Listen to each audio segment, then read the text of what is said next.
Alright, this is the continuation of the free response questions from the 2004 Calc AB AP exam. So these are the non-calculator questions. So number 4, consider the curve given by x squared plus 4, y squared equals 7 plus 3xy.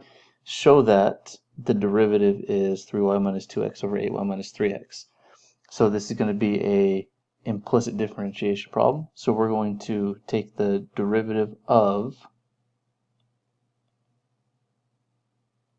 the function x squared plus 4y squared equals 7 plus 3xy. So pretty straightforward. That's going to be 2x plus 8y dy dx is equal to 0 plus, we're going to have to use the product rule here. It's going to be 3y plus 3x dy dx. So I'm using the product rule on that part from here. And then our goal is to get the dy dx by itself. So dy over dx is going to be equal to 3y minus 2x over 8y minus 3x. When we do some simple algebra, move things around, that is a 2-point problem, and that one's all done. Part B, show that there is a point P with x coordinate 3 at which the line tangent to the curve at P is horizontal. Find the y coordinate of P. So we need to do two things. We need to show that there is a point P, so we need to verify it somehow, and show that it's a horizontal line, so that's where dy dx is equal to 0, and then find the y coordinate. So we've got three things going on here. So the good news is I know that I'm looking for where is dy dx equal to 0. So essentially all I care about is this part right there. I want to make 3y minus 2x equal to 0. So 3y is equal to 2x. I already am told that x is 3, so 3y is equal to 6, so y has to be equal to 2. Well, I found the y coordinate of my point. The only thing I need to, so show that there is a point P with x coordinate 3, which the tangent line to the curve is horizontal. So I did all that work, but I need to verify that it's actually a point on the curve. Well, I have the original curve. X squared plus 4y squared is equal to 7 plus 3xy. How do we show that that point 3, 2 is on the curve? Well, I just need to plug some values in. So 3 squared plus 4 times 2 squared is equal to 7 plus 3 times 3 times 4. That's going to be 9 plus 16, that's 25, is equal to 9 times 4. Oops, that should be a 2, not a 4. 9 times 2 is 18. 18 plus 7 is 25. So there we go.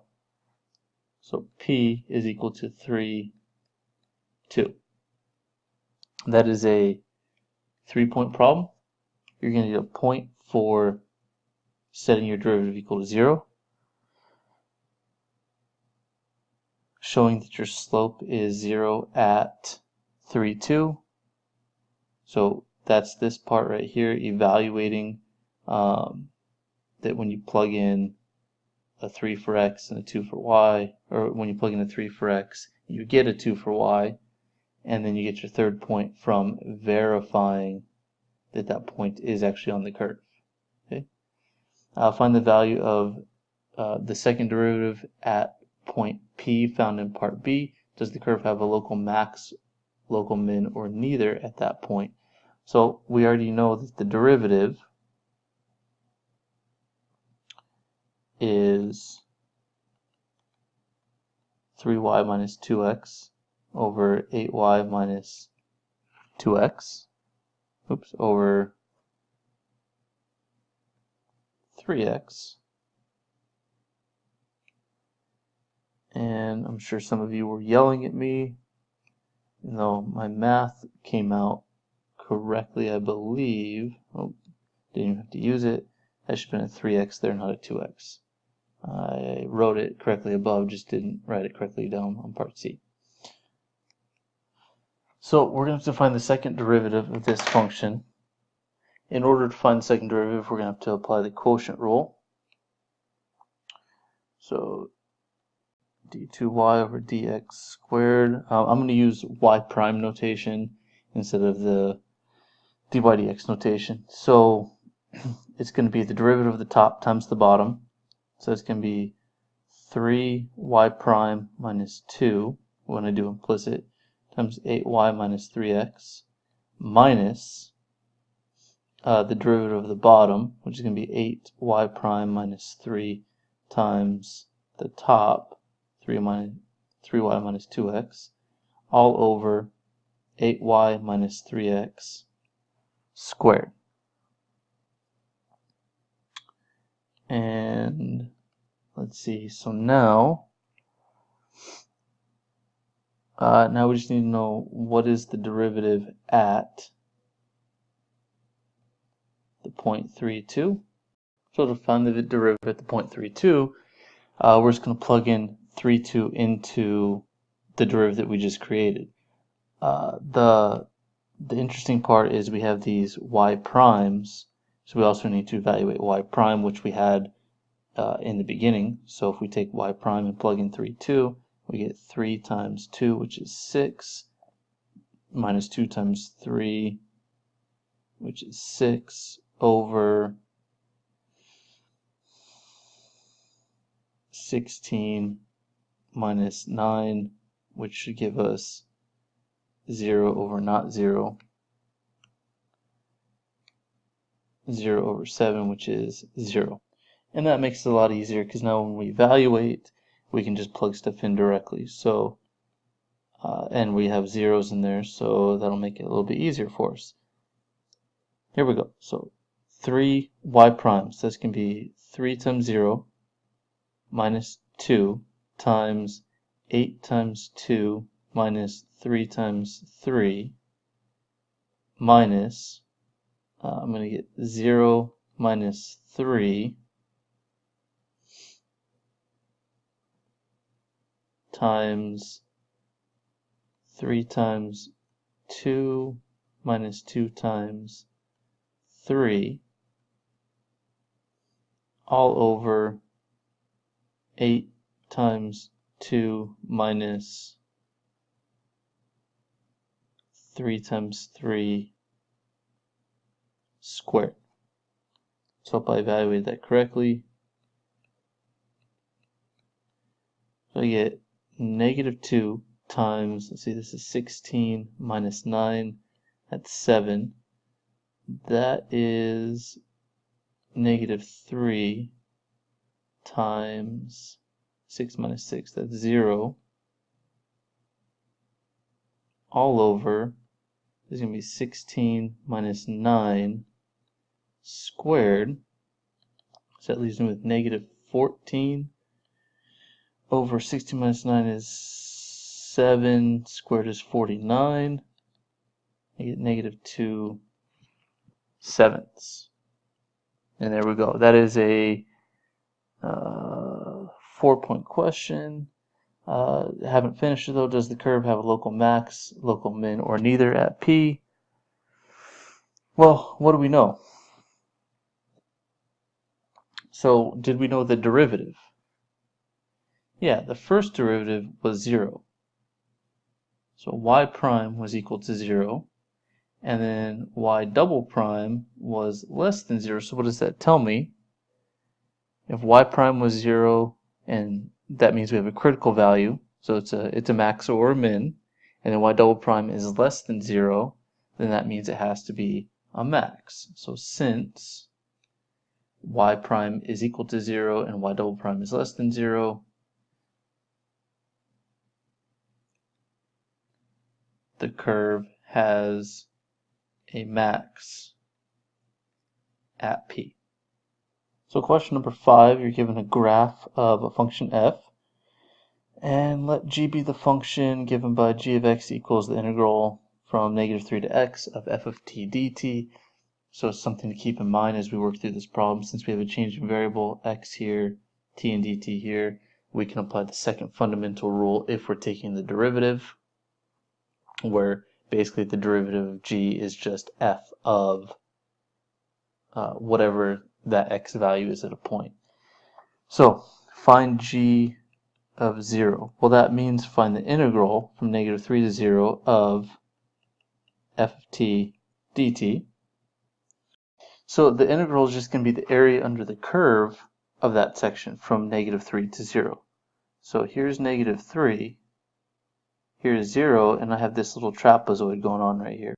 So the area of a trapezoid is just 1/2 times base 1, which is this height, which is 2, plus base 2, which is this height, which is 1, times the height, which is this distance here, which is 3. So I just get 1/2 times 3 times 3, which is 9/2. Okay.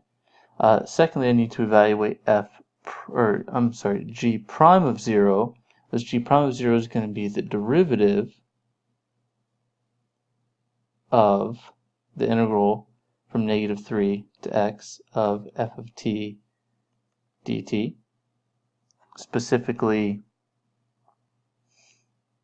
the x is going to get evaluated, so it's just really f of 0. So I can look at my graph for that. F of 0 is right there, which gives me a value of 1.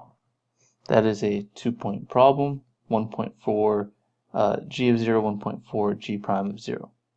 Part B, find all values of x in the open interval -5 to 4 at which g attains a relative maximum. Justify your answer. So the thing to remember about this is that we're looking for a relative maximum. So we would be, in general, we'd be looking for where g prime of x goes from a positive value to a negative value. That's what we're looking for in general. And we know that g prime of x is just equal to f of x. So in reality, we're just looking for where does f of x switch from negative to positive. I'm sorry, where does it go from positive to negative? So if I look at my graph, the only places where I even see a sign change is at -4, and then I see another sign change at +3. While my slope f changes from negative to positive, but that's not what I'm looking for. I'm looking for positive to negative. And then over here it changes from positive to negative. These are all positive values of f in there, and these are negative values of f down here. So the only place where I change from a positive f to a negative f is at +3. So my answer to this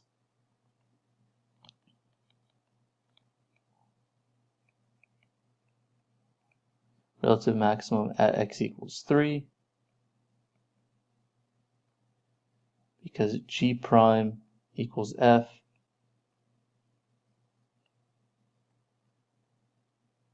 changes from positive to negative at that point. Part C, find the absolute minimum of g on the closed interval, -5 to 4, justify your answer. So for part C, find the absolute minimum. It's the same idea as part B, but it's an absolute minimum. So we're checking g of -5, g of 4, and g of any critical values. Same thing that we're looking for. We're looking for a sign change. The only place where we have a sign change is at -4 right there. So we have to check those three values, g of -4, g of -5, and g of +4. So g of -4, actually let's start with g of -5, is going to be the integral from -3 to -5 of f of t dt, and g of -5 is going to be the area from -3 to -5. So it's this area. Well, I have, not that part, sorry. Let me erase what I already have in here so we can get kind of a clean picture going on. So it's this area and this area. Since that's a line and this is symmetric, this area down here is a negative value, this area up here is a positive. They're going to cancel each other out. So g of -5 is 0. G of +4, we're going to have to do a little bit of work to get that one. And same thing with g of -4. So remember, g of -4 is going to be -3 to -4. That one we can probably do pretty quickly. Let's take a look at the graph. That's just the area under the curve from -3 to -4. So it's just this area right here. The base is 1, the height is 2. So that is 1/2 times 1 times 2. And it's going to be 1, but since the integral is backwards, the bounds are backwards, it can be a -1 is that. So I have 0, -1. Absolute minimum, g of 5 is out, obviously. G of -5 is out because that's a large value. So g of 4. So g of 4, it's going to be the integral from -3 to 4 of f of t dt. Well, we can break that up. We know that the integral from -3, let me erase some of this stuff. We know already that the integral from -3 to 0 is 9/2. So we did that at the beginning. Now we need the integral from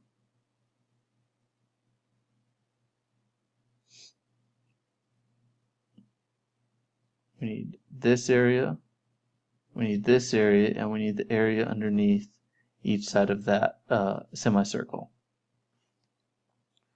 Well, these two areas,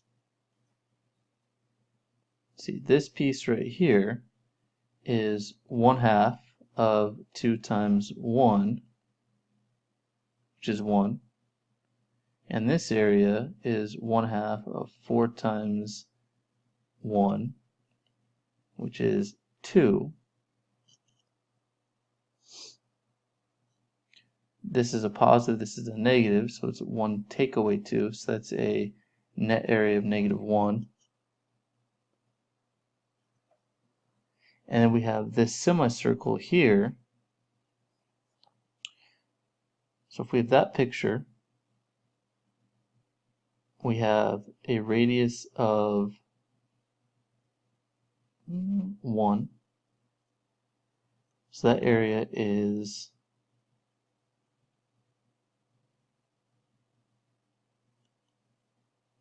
1/2 pi r squared. That's just 1/2 pi. So once again, I don't know how to do math. So we need to fix these areas. This is 1/2 of 1 times 1 and 1/2 of 1 times 1 because they both have a base of 1 and a height of 1. And then what's going to happen here, this area is a -1, this area is a +1, so those are going to cancel out just like the two areas on the previous problem canceled out.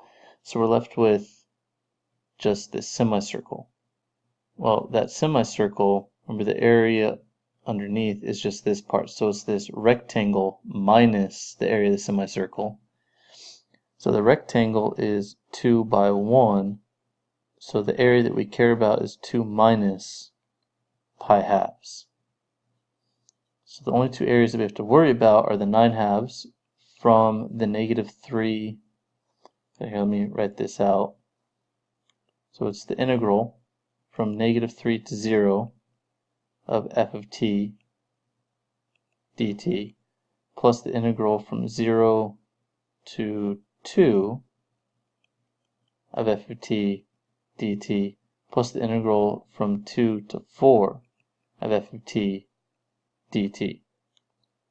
So when we do that, we get -3 to 0 is 9/2, plus 0 to 2 is 2 minus pi/2, plus 2 to 4 is 0, because those cancel each other out.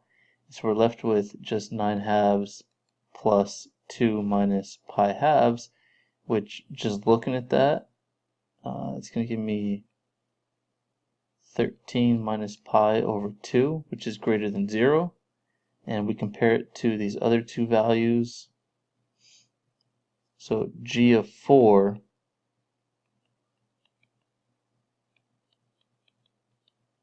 is the absolute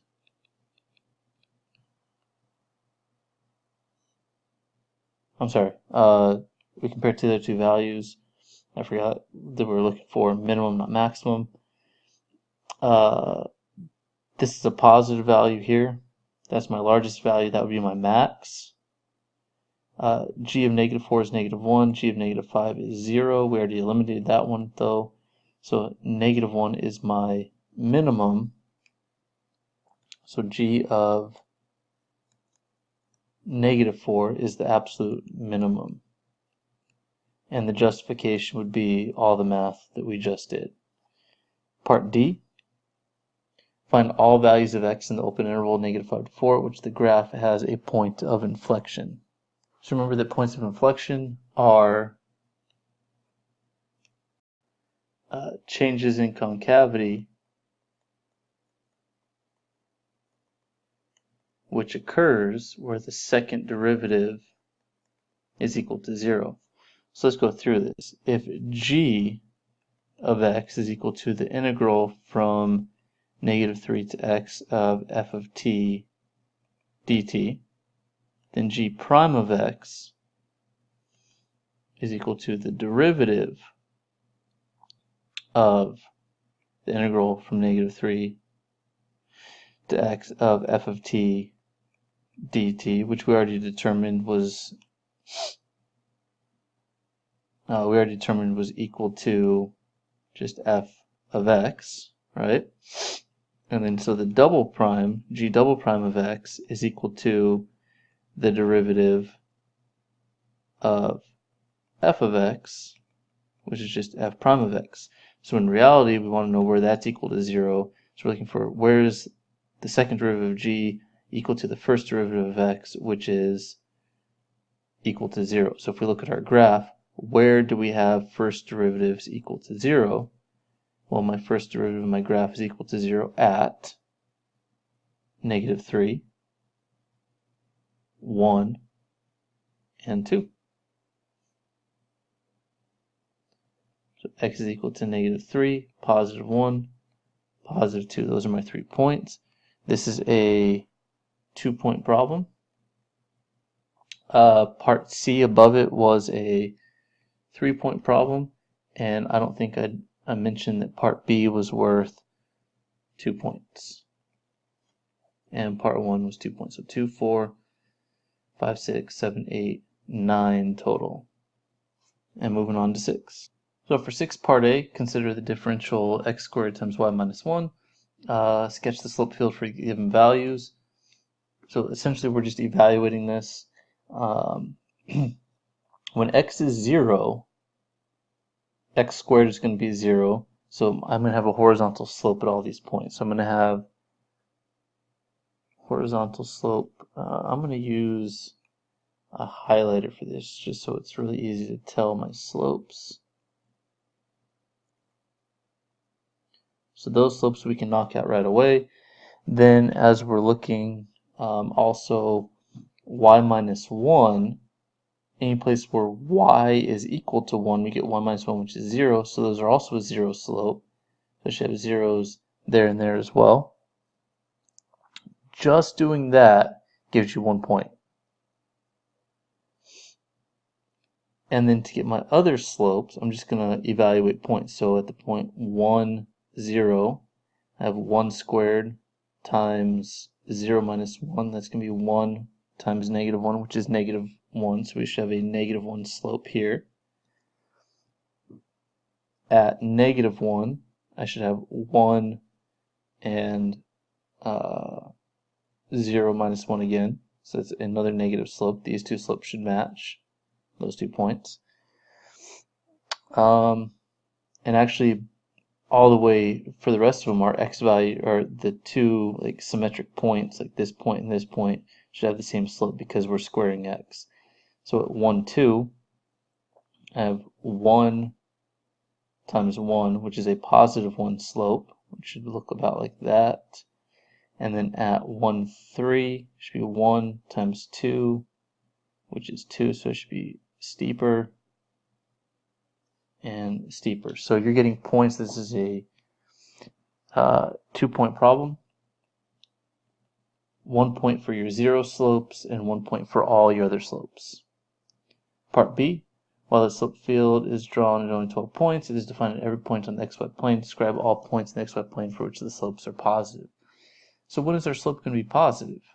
Well, I had negative slopes down here, and then these were all positive slopes.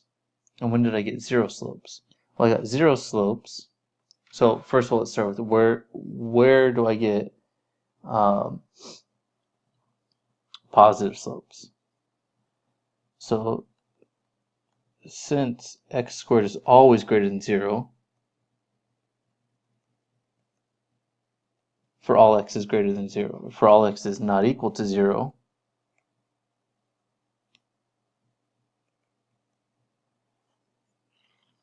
it's really dependent on the value of y. So if y is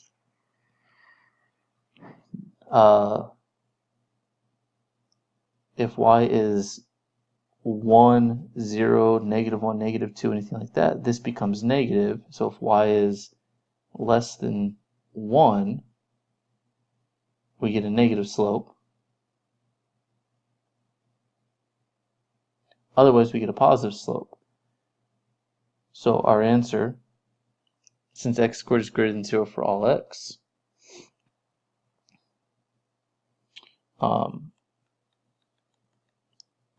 positive slopes occur when x is not equal to 0 and when y is greater than 1. If those two conditions are true, so when y is greater than 1, then y minus 1 is going to be greater than 0, so it's positive. And as long as x isn't 0, x squared will always be positive, so you get a positive times a positive, which remains positive. Part C, find a particular solution to the given differential equation with initial condition f of 0 equals 3. So our original function is x squared times y minus 1. So first thing we're going to do, if we want to integrate this, we've talked many times in class, we can't integrate the way it looks. We're going to rearrange, move that way. So we're just going to flip-flop those two.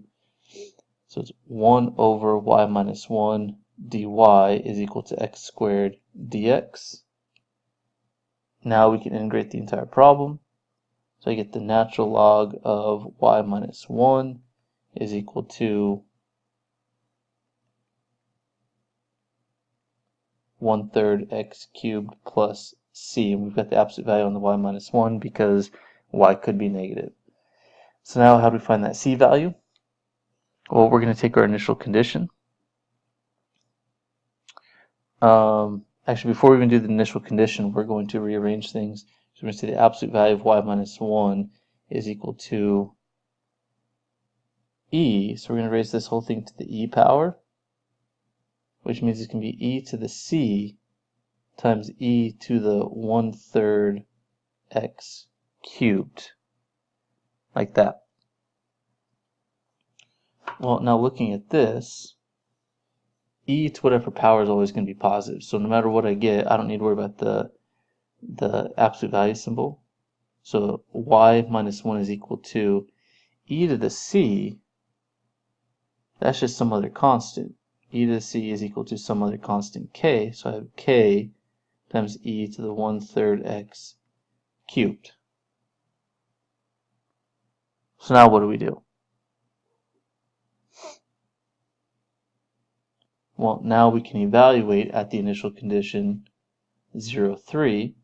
So I've got 3 minus 1 is 2 is equal to k e to the 1/3 times 0 cubed.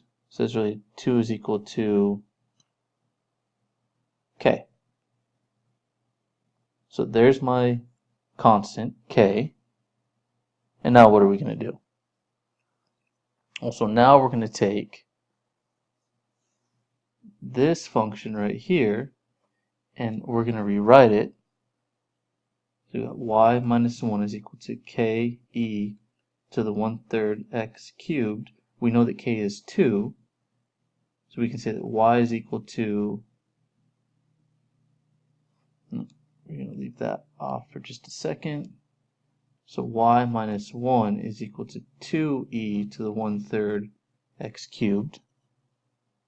And now we can move the 1 to the other side. Y is equal to 1 plus 2e to the 1/3 x cubed. And now we have our final answer. Find the particular solution. There's my particular solution. This is if you've been keeping track, this is a 6-point problem. The last one was 1 point. So we had 2 points, 1.6. Here's where you're getting your 6. First point, separating your variables. X is on one side, Y is on the other. 2 points for the two antiderivatives. 1 point for the constant of integration. 1 point for using your initial condition to find the k value. And then your final point, solving for y to get your final answer. And that's going to do it for the free response questions non-calculator part. The worked out solutions without the video are also going to be available on OneNote, so make sure you check that out as well.